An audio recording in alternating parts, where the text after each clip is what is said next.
Así que ahí estamos viendo Éxodo, capítulo 12, del versículo 18 al 20, y leemos la palabra de Dios en el nombre del Padre, del Hijo y del Espíritu Santo de Dios. Amén.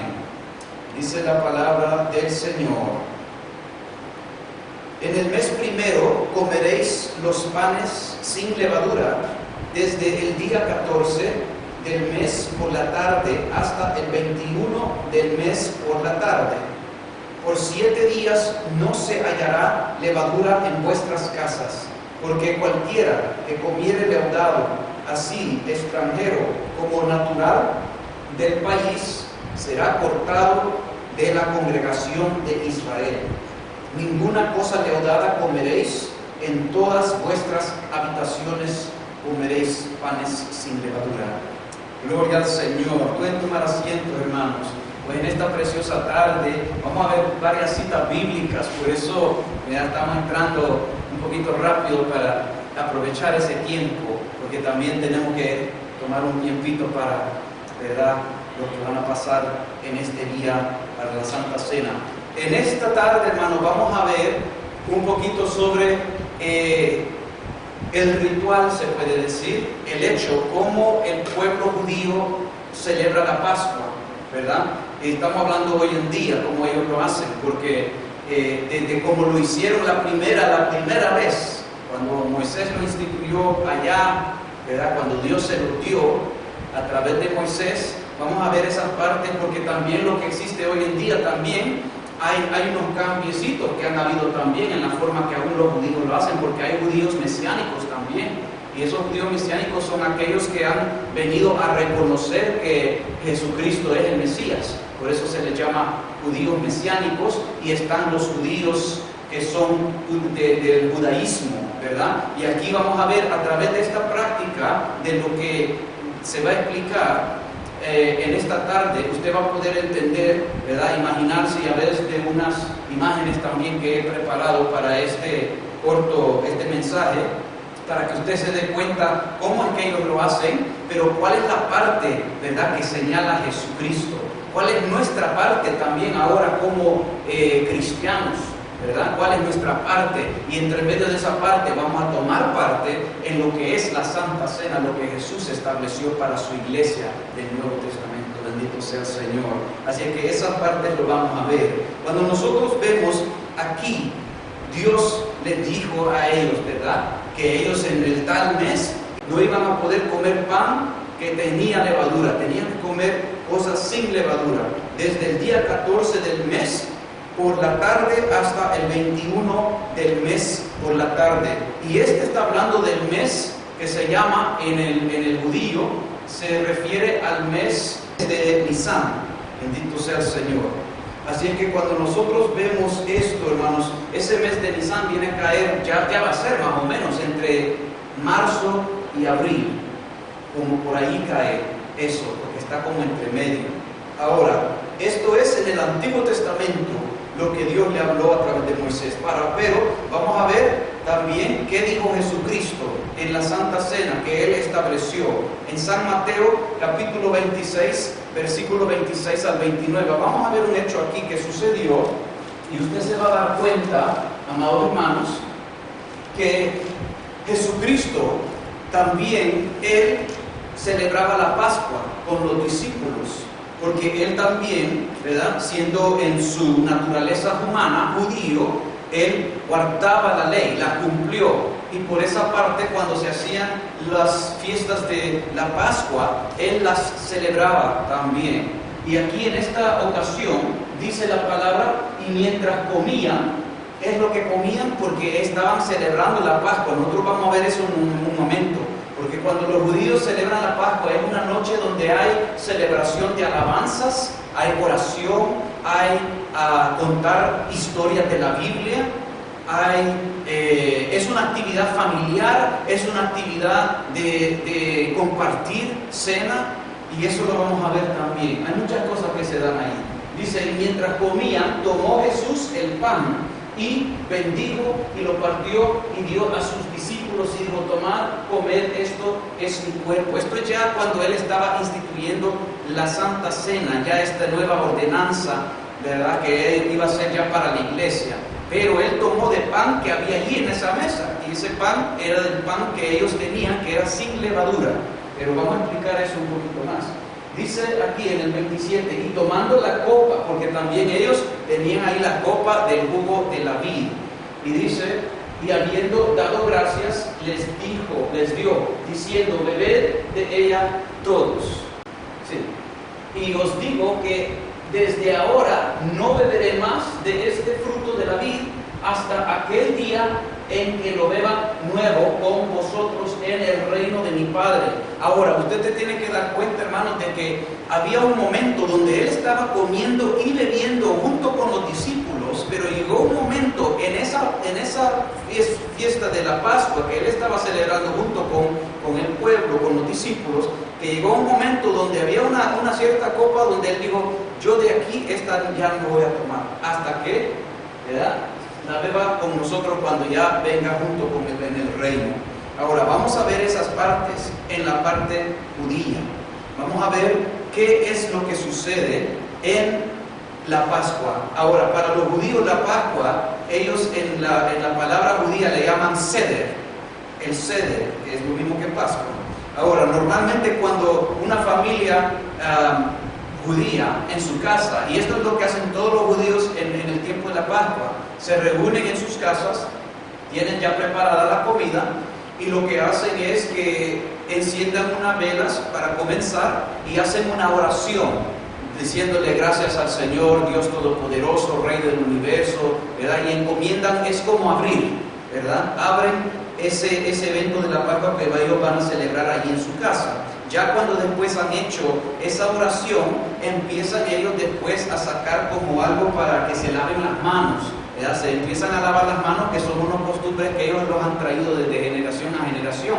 En el tiempo antiguo también practicaban lavarse los pies. Eso eran las dos cosas. Hoy en tiempo no se ve mucho el lavar los pies, porque ya como en los pies cargamos zapatos cerrados y el polvo y todo eso ya es diferente que lo que era antes. Pero antes andaban en sandalias, diferente mundo, por eso se ensuciaban sus pies, y ese trabajo lo hacía muchas veces un siervo que tenían, ¿verdad?, que se le pagaba, o un esclavo. Si el que tenía, el dueño de la casa era rico, tenía dinero y tenía esclavos, pues un esclavo venía y hacía esas partes. O en otra ocasión venía un sirviente y les daba a ellos en un huacal, ¿verdad?, y la persona misma se lavaba ellos mismos, pero venía alguien y se los daba. Así que estas eran las partes. Cuando nosotros vemos en Éxodo, y vamos a ir rápido porque hay muchas citas y tiempo que tenemos que guardar. Así que si usted ve ahí arriba en Éxodo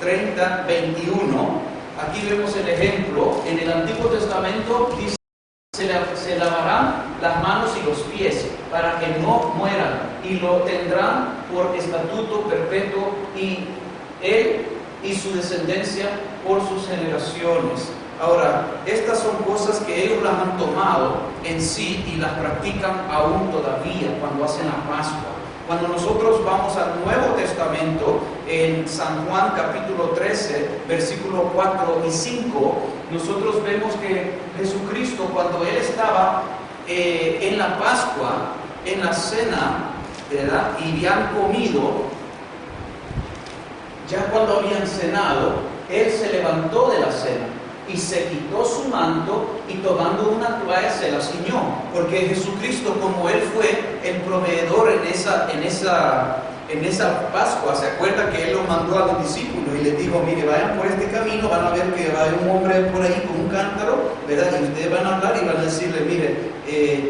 necesitamos el cuarto, y Él les va a decir, sí, ya está preparado el aposento alto.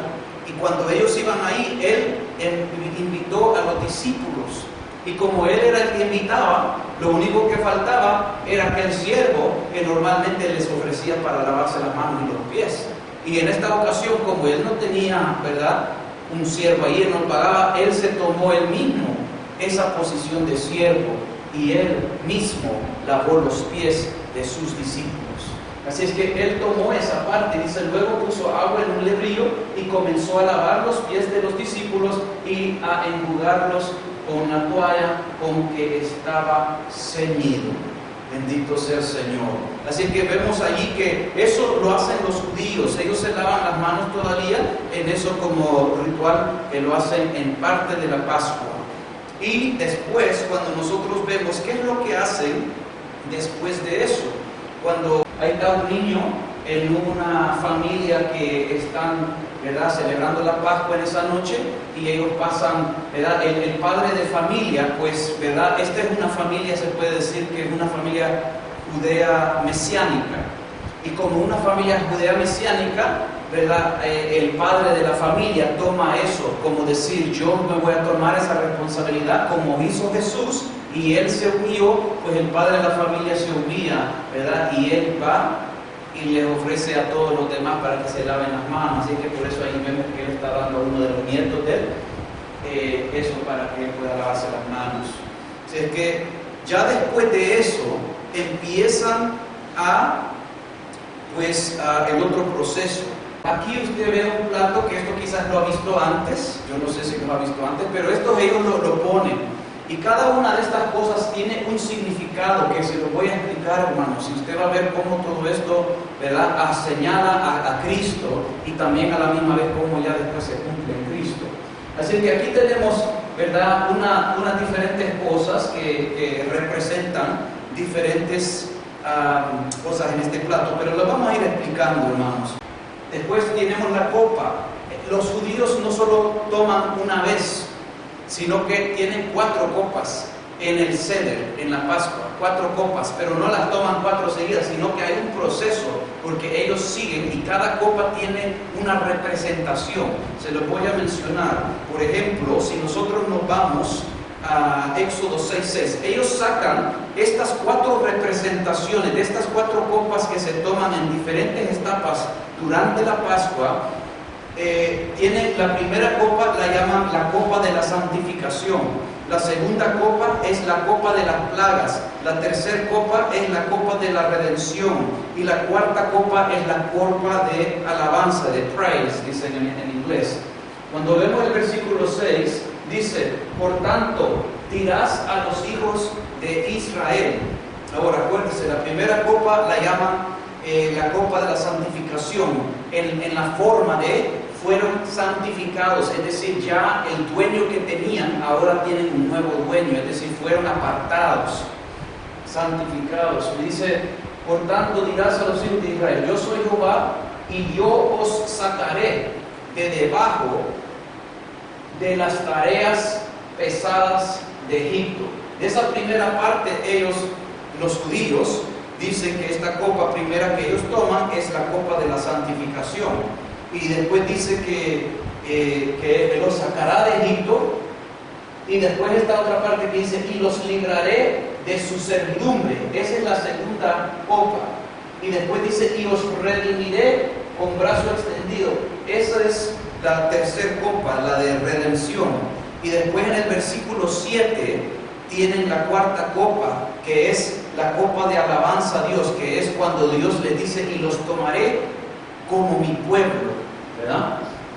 Allí en el versículo 7 dice, y os tomaré por mi pueblo, y seré vuestro Dios, y vosotros sabréis que yo soy Jehová vuestro Dios, que os sacó de debajo de las tareas pesadas de Egipto.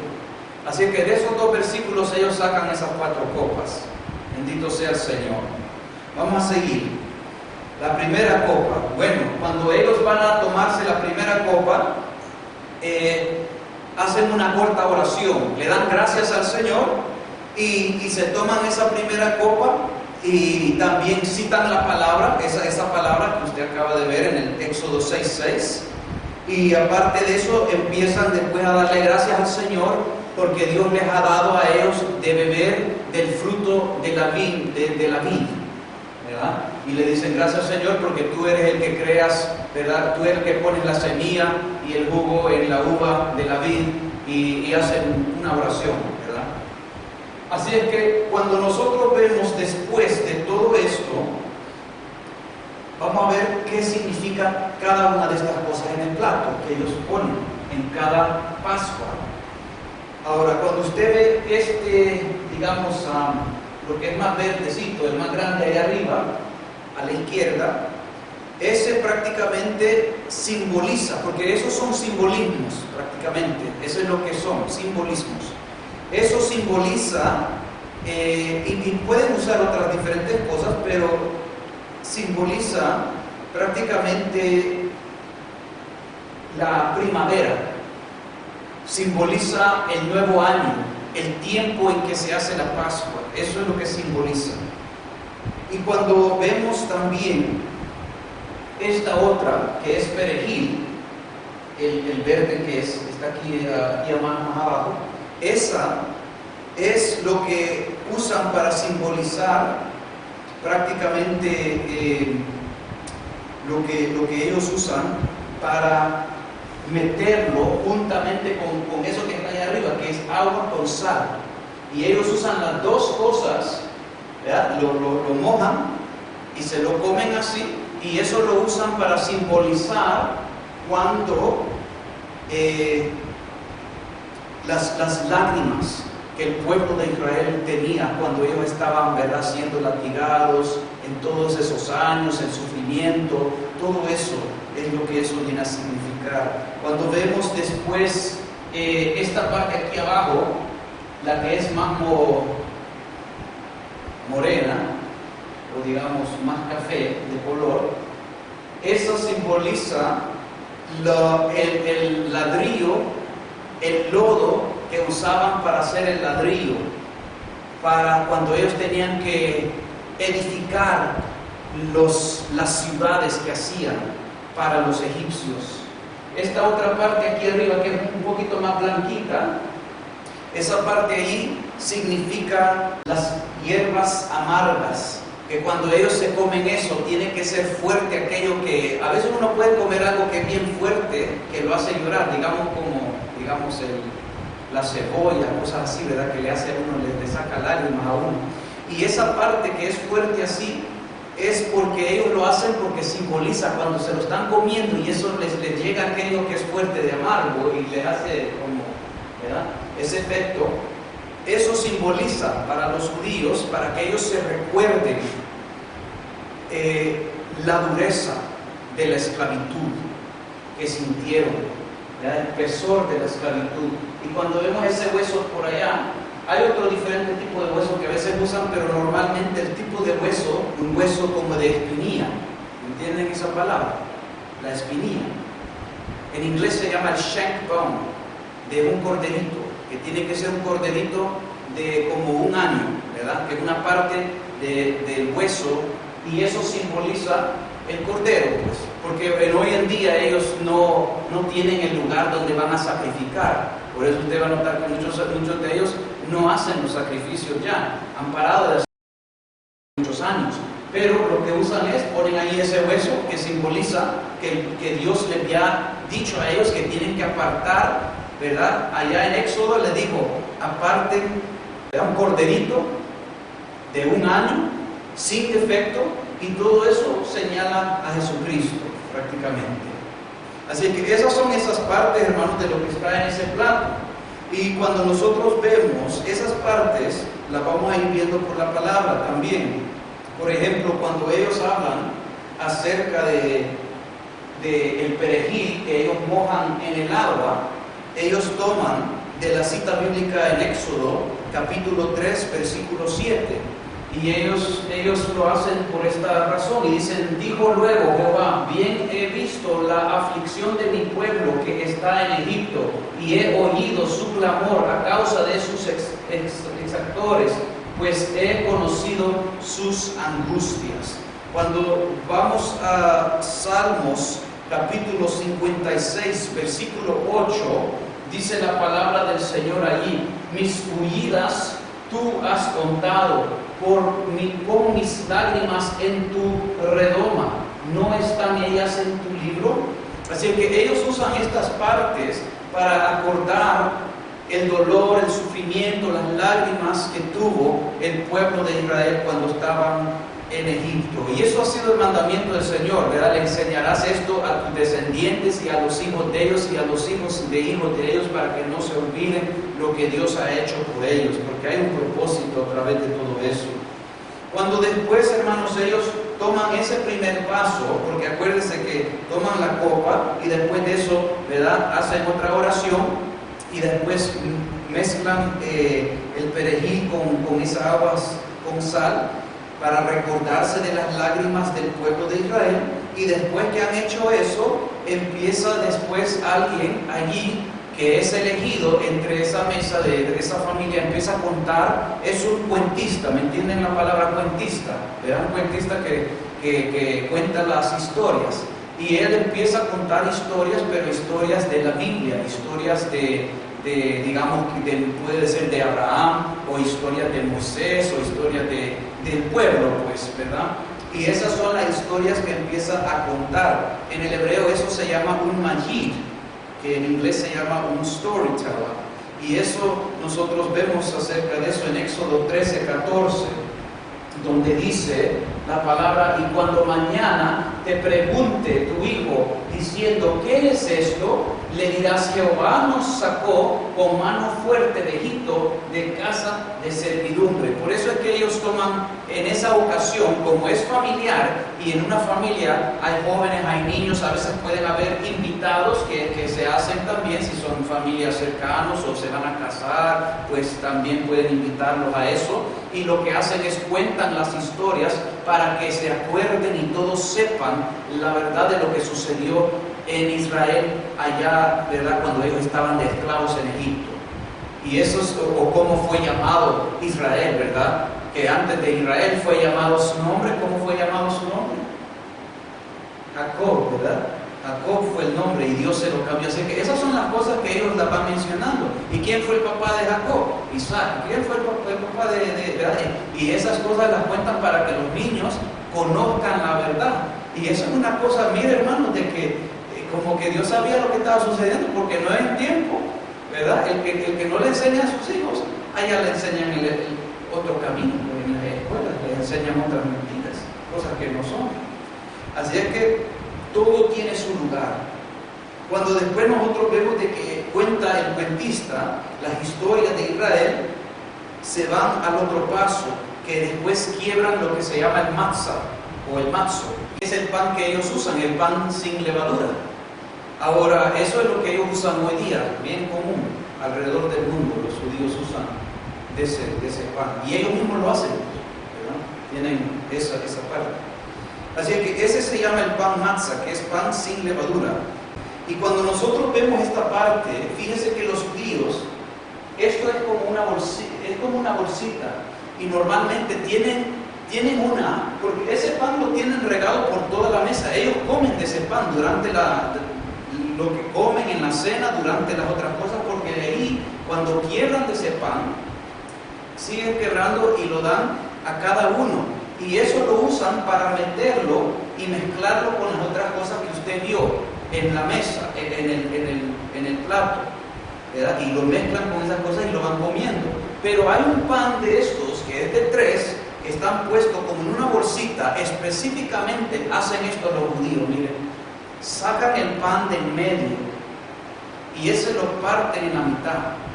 Y al partirlo en la mitad, una parte de esa la cortan y la comen, pero la otra parte la meten y la envuelven en un digamos, en un pañal de lino, y lo van a esconder en un lugar dentro de la casa, que los niños no vean, y lo van a esconder. Y eso tiene un nombre que, ¿verdad? Lo que sucede es que tiene su nombre, pero cuando regresa ese pan al final de la cena y de todo, ya casi para terminar, cuando regresa esa parte de pan, esa mitad, prácticamente ya trae un diferente nombre. Y ese nombre en hebreo es afikoman, que quiere decir yo regresaré. Y eso simboliza prácticamente a Cristo, porque, y mire, muchas cosas hay allí, porque uno se puede poner a imaginar, ¿verdad? ¿Por qué ellos tienen esos tres niveles de pan? Sacan el del medio, lo cortan. Se puede decir que ese que parten, ese pan que parten, se puede decir que, ¿verdad? Y ese es un misterio, que los judíos, así como los judíos del judaísmo y los mesiánicos. ¿Verdad? Los mesiánicos ya entienden esa parte, pero los demás no. Ellos lo hacen como un costumbre, que siempre lo hacen, pero los otros sí lo enseñan de esa forma, porque ya ellos han entendido de Dios el Padre y el Espíritu Santo, han entendido de que Jesús es la segunda persona de la Trinidad, han entendido, ¿verdad?, de que Él fue aquel pan del cielo que descendió, Jesús lo dijo. Ellos entienden también de que Jesucristo mismo vino a cumplir aquello que Él dijo, ¿verdad? Es importante que yo muera y que yo sea puesto, pero para el tercer día yo voy a regresar. Eso es bien importante. Bendito sea el Señor. Así es que allí, en esa celebración de la Pascua, hay un misterio escondido ahí que está a la luz de los ojos, pero en los ojos espirituales están cegados para el que no lo ve. Y eso es una parte que ya cuando las personas, los judíos, han tomado, ¿verdad?, ese paso de fe y han confiado y creído en Jesucristo como el Mesías, ya ellos lo pueden ver. Bendito sea el Señor. Cuando nosotros vemos después, hermanos, cuando eso sucede y ya esa parte la han cumplido en la cena, después empiezan, hermanos, con ese pan que cortaron, la otra mitad que cortaron, empiezan después, si nos vamos al próximo, pienso que hay una cita allí, gloria sea al Señor. Estamos viendo en Deuteronomio 16:3. Ok. Aquí nosotros podemos ver, hermanos, que Dios les dijo: no comerás con ella pan con levadura, 7 días comerás con ella pan sin levadura, pan de aflicción, porque aprisa saliste de tierra de Egipto, para que todos los días de tu vida te acuerdes del día en que saliste de la tierra de Egipto. Así que Dios les dio instrucción que tenía que ser específicamente pan sin levadura. ¿Por qué? Porque en la noche que ellos salieron, era esa noche que tenían que salir, y ellos no iban a tener tiempo para que el pan le metan la levadura y que la levadura crezca y comerse el pan con levadura. No iban a tener ese tiempo. Dios les dio unas instrucciones cómo iban a comerse el pan, porque iban a tener que salir rápido. Y eso nos habla a nosotros, hermanos, de que cuando Dios, ¿verdad?, lo que Dios quiere de nosotros es no darle lugar al pecado, al mundo, sino que tenemos que dejar rápido aquellas cosas, tenemos que dejar el mundo de esclavitud, el pecado tiene que ser dejado. Y por lo tanto la parte sin levadura, eso habla también, hermanos, cuando estamos hablando de que Cristo representa aquel pan que vino del cielo. Bueno, ese pan que hemos visto allí, que es sin levadura, también representa que Cristo, Él no tenía, Jesús no tenía pecado, no tenía, digamos, aquella levadura, aquello que lo hace crecerse uno mismo, es decir, orgullo. Él era sin pecado. Bendito sea el Señor. Vamos a ver ahora Éxodo 1:13 al 14. Empiezan a agarrar después de esos pedazos de pan, de esa matza, empiezan a agarrar parte de eso y empiezan a ponerlo así para agarrar de las hierbas amargas. Y en las hierbas amargas, lo que ellos hacen cuando ellos comen eso, para que ellos se acuerden cómo era la vida como esclavos allá en Egipto, qué era la vida amarga que ellos vivían por 400 años. Y dice la palabra ahí: y los egipcios hicieron servir a los hijos de Israel con dureza. Dice el 14: y amargaron su vida con dura servidumbre en hacer barro y ladrillo, y en toda labor del campo, y en todo su servicio, al cual los obligaban con rigor. Así es que por eso es que ellos toman de esas hierbas, es decir, esas hierbas amargas, para acordarse de aquello, ¿verdad? Después de eso, lo que hacen es también usan más de aquel pan, del matza, del mismo matza, pan sin levadura, y después se van a la otra parte, que está ahí abajo. Esa es una combinación de miel, un poquito de azúcar, y tiene el canela, y también tiene manzana, pedacitos de manzana. Eso es lo que tiene. Y ellos usan el pan, lo mezclan ahí y comen de eso. Y cuando ellos comen de esa parte es lo que los acuerda a ellos, ¿verdad? Por el color y todo eso, ellos lo llaman carrusel en el hebreo. Y eso simboliza los ladrillos, el lodo que usaban para hacer los ladrillos y hacer las ciudades para Faraón. Bendito sea el Señor. Así que vamos viendo, hermanos, todo eso. Y cuando ellos lo comen, todas estas cosas que ellos comen, cuando ellos comen, se reclinan a un lado izquierdo, y empiezan a comer así. Normalmente no comen así, pero en la noche de la Pascua lo hacen, porque aún cuando se hacen de un lado y comen, y cuando van a tomar de un lado toman, eso también simboliza de que la libertad que ahora ellos tienen, porque en la primera Pascua, cuando Dios se la dio para establecérselo al pueblo de Israel a través de Moisés, lo que sucedió en ese entonces era de que ellos se lo tenían que comer, ¿verdad? Con sus sandalias puestas, ceñidos de su lomo, ya listos para salir, porque estaban esperando solo ese dicho, ya, lo vamos, y era algo rápido, ¿verdad? Pero hoy en día ellos lo hacen reclinado así, en un lado, y así comen y beben en la Pascua. Bendito sea el Señor. Ya después que han hecho todo esto, ¿verdad? Ya que han hecho todo eso, después empiezan a tomarse la segunda copa. Así que usted se puede imaginar, esto es un proceso que lleva varias horas en la noche. Y eso es lo que Jesús estaba haciendo, celebrando esto de la Pascua en esa noche, para que podamos tener esa idea. Bendito sea el Señor. Y cuando ellos empiezan a tomar la segunda copa, ¿verdad? Esa segunda copa es llamada la copa del juicio, y copa de las plagas, se puede decir. Y en esta segunda copa, ellos no toman de esa copa, fíjense. Éxodo 3, 19 al 20, y después lo explicamos. En el Éxodo 3, 19, dice: mas yo sé que el rey, esto es Dios hablándole a Moisés, le dijo: mas yo sé que el rey de Egipto no os dejará ir, sino por mano fuerte. Y el versículo 20 dice: pero yo extenderé mi mano y heriré a Egipto con todas mis maravillas, te haré en él, y entonces os dejará ir. Así que Dios ya sabía que Faraón no lo iba a dejar ir a ellos tan fácil.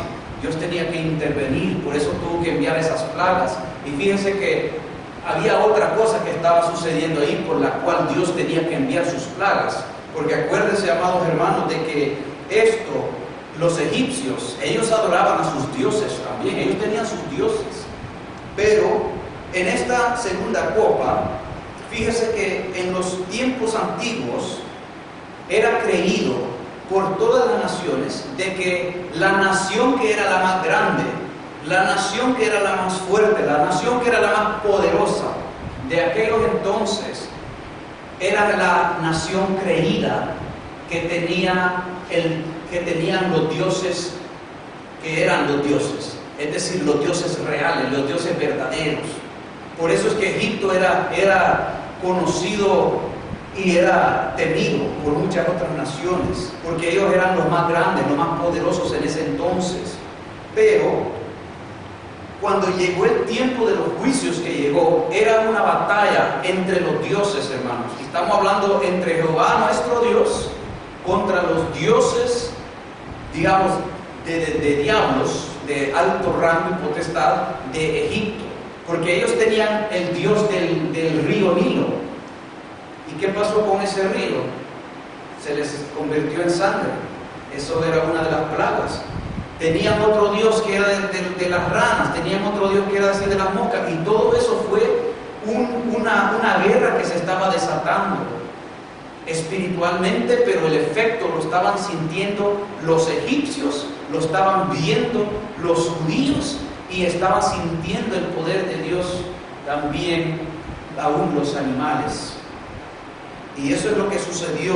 Y Dios, no conocido como Jehová, a los israelitas, Yahvé, ¿verdad? Él conquistó a todos esos dioses. Uno por uno les fue mostrando a los egipcios que los dioses de ellos no son dioses como el Dios de Israel. Y así, cuando ellos después se toman no se toman la segunda copa, sino que cuando ellos empiezan a compartir de esa segunda copa, lo que hacen es, tienen un plato apartado y de la copa meten un dedo y sustraen una gota. Y lo que hacen es sustraen 10 gotas que representan las 10 plagas, porque lo que ellos hacen es, ellos se acuerdan de que Dios envió esas plagas a Egipto, y por eso cuando lo sacan y ponen esa gota en el plato, ¿verdad? Dicen ellos sangre, sacan otra gota y ponen, y ahí dicen ranas, piojos, moscas, muerte de ganados, sarpudillo con úlceras, granizo, langostas, oscuridad, muerte de los primogénitos. Y todo eso es para que ellos no se olviden del poder de Dios y como Dios los libró con mano poderosa. Bendito sea el Señor para siempre. Así que eso es la copa segunda, que es la copa de las plagas o la copa del juicio que cayó sobre Egipto. Y hay tres cosas importantes en la Pascua, en la cena de la Pascua, hermanos. Lo que sucede es que había un rabí en un cierto tiempo, un rabí judío que se llamaba Rabí Jalel. Este Rabí Jalel viene a ser el abuelo. Este Rabí Jalel era el abuelo del Rabí Gamaliel. ¿Ustedes se acuerdan quién era Gamaliel? Gamaliel en la Biblia, en el libro de los Hechos, nos muestra que era un rabí, pero él era el instructor, él era el maestro del apóstol Pablo. Sí, era un doctor de la ley, pero él era el maestro del apóstol Pablo. Bueno, cuando el apóstol Pablo se llamaba en ese entonces, ¿verdad? Él se llamaba Saulo de Tarso. En ese entonces él fue instruido por medio de Gamaliel. Ahora, este Rabí Jalel, que fue el abuelo de Rabí Gamaliel, él prácticamente puso como una regla cuando se hace la Pascua. Y él dijo, es importantísimo que estas tres cosas que tienen un simbolismo antiguo se hagan mención y se enseñen. Ahora, nosotros hemos visto en parte de esos que era, ¿verdad?, el matzah, que era el pan, ¿verdad?, que eso simbolizaba lo que eso simboliza. Hemos visto eso en parte. Hemos visto las hierbas amargas, pero también ellos hacen mención del cordero.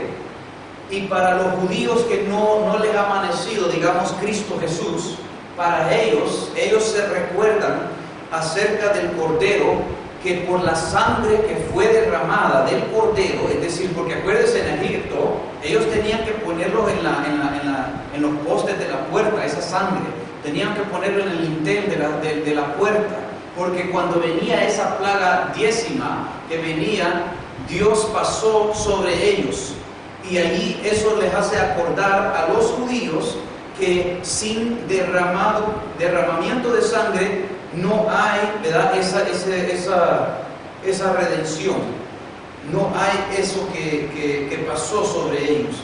Y eso es lo que ellos se acuerdan ahí, pero lo simbolizan con, ¿verdad?, esa parte de hueso. Eso es lo que usan hoy día.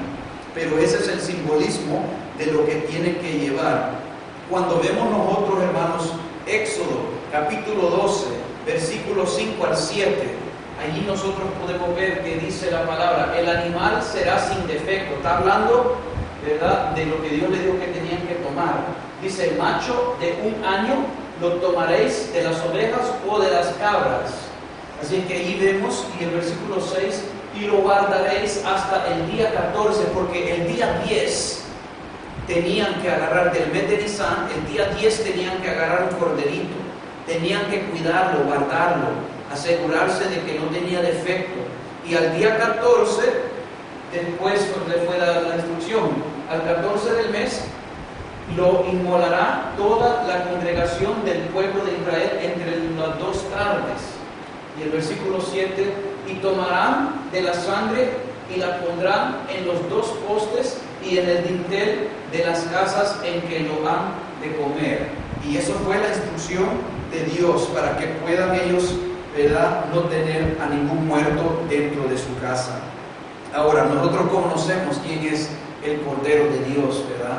Que Él es el que quita el pecado de nuestra vida y también a la misma vez el que prácticamente nos da salvación, nos ha redimido por la sangre de Jesucristo, y que sin derramamiento de sangre no hay perdón de pecados. Por eso es que Cristo tuvo que venir por nosotros. Bendito sea el Señor. Ya después de eso, hermanos, que ellos han hecho todo esto, que han sido rituales y todo eso, ese proceso que hemos escuchado, empiezan después ahora a comer. Hoy sí empiezan a comer una cena, ¿verdad?, entre ellos mismos, y tienen un tiempo de disfrutarse, hablarse, reír y todas esas cosas. Y hay un dicho que ellos tienen, y ese dicho va así. Ese dicho es: nos trataron de matar, pero Dios nos salvó, así es que hay que comer. Y empiezan a comer su cena, ¿verdad?, con toda esa tranquilidad. Y eso lo hacen los judíos en todo lugar, cuando se hace la Pascua. Ya, cuando terminan la cena, y esto es lo importante, ¿ves? Porque allá vimos en Mateo, cuando se terminó la cena, cuando la cena termina, esto de que ellos ya comen la otra comida, porque toda esa otra comida que usted vio allí no es la cena actual que ellos comen. Ellos comen la actual cena como usted y yo comemos, pero usan esa otra comida de simbolismo en parte de lo que Dios les ha ordenado hacer, ¿verdad? Así que tienen esas dos cosas en la misma cosa, mezclado ahí. Y cuando han terminado la cena, acuérdese aquel pedazo de pan que fue cortado y fue escondido. Ya después de eso se le he dado la tarea a los niños. Si hay niños allí, a los niños es la tarea que ellos lo vayan a buscar, ¿verdad? Se suena un cuentito como algo como lo que hacen hoy en día, ¿verdad? Pero lo hacen con unos huevos de chocolate. Cambian la cosa por completo, ¿verdad?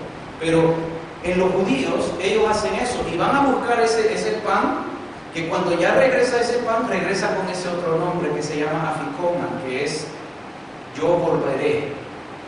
Eso significa yo regresaré.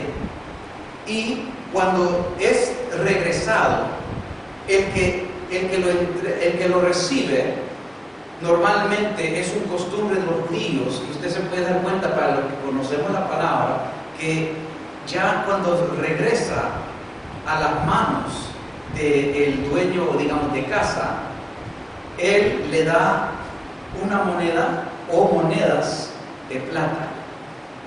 Es como decir, redimiendo de regreso lo que fue, ¿verdad?, puesto a un lado. Ahora lo toma de regreso. ¿Usted se acuerda lo que dice Zacarías, que Dios dijo, ¿verdad? Buen precio que me han, ¿verdad?, puesto, pónganlo en el tesoro, que es de alto valor. Y todo eso tiene que ver con Cristo Jesús. Y ya, hermanos, en ese paso, cuando ellos después empiezan a partir este pan, ¿verdad?, ya esta matzah, que empiezan a partirlo y empiezan a comerlo, después de eso, nosotros vemos que después ellos entran en la tercera copa, que es la copa de la redención. Bendito sea el Señor. Y ya esto, amados hermanos, esta parte que está aquí es como la Santa Cena que ellos toman dentro de la misma Pascua.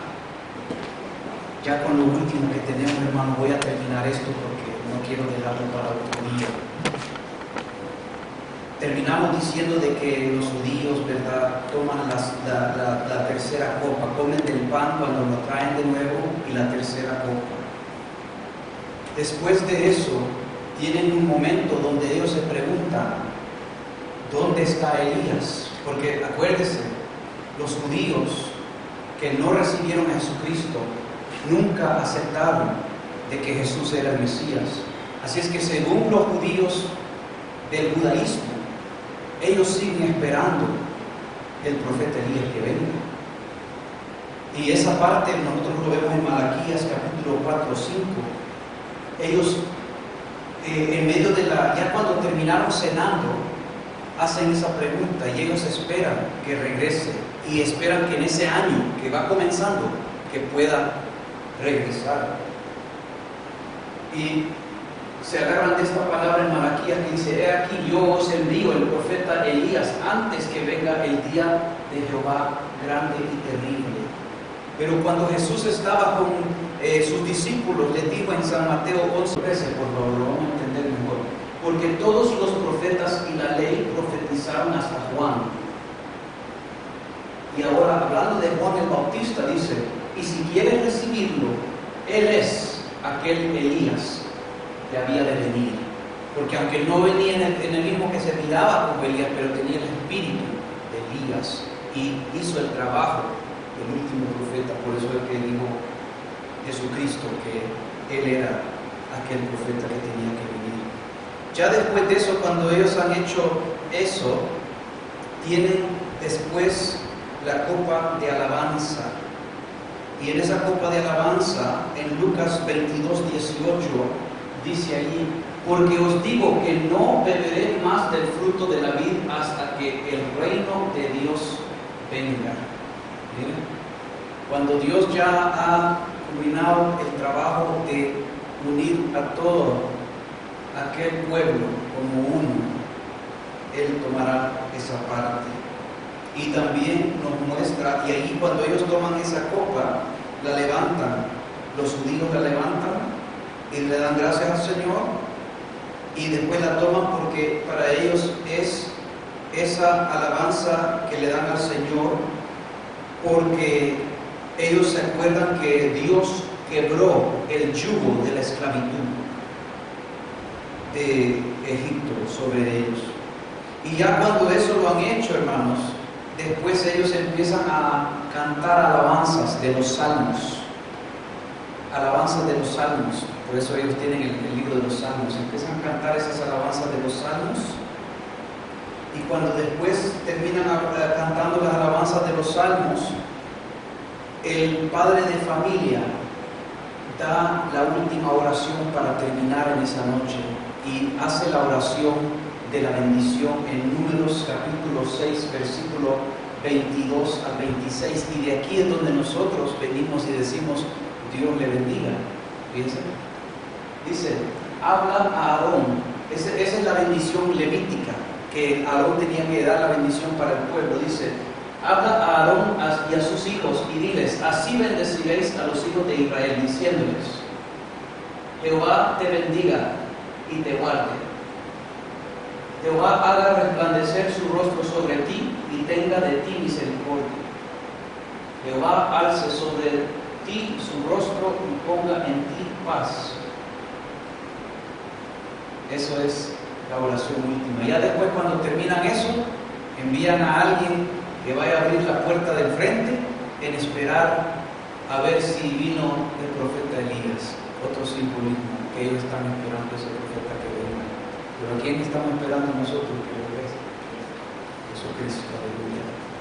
Y eso es lo que nosotros estamos esperando, ese arrebatamiento de la iglesia. Aleluya.